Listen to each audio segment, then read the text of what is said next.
olsaydı ne ederdi sınıfa girəndə? Uşaqlarınca həyətə çıxardardım. Həyətə çıxardardın. Uşaqlardan oynayardım. Uşaqlarla oynayardın. Uşaqlar bayıra çıxardardım. Məktəbi gözəl eləyərdim. Uşaqlarla oyun oynayardım. De, cübə.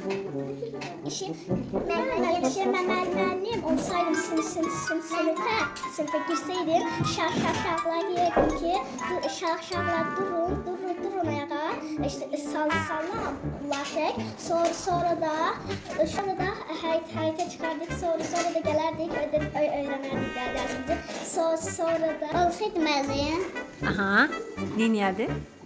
uşaqlarla oyun oynayardım. Sinifə girən kimi uşaqlarla oyun oynayardın, hə? Ay səni.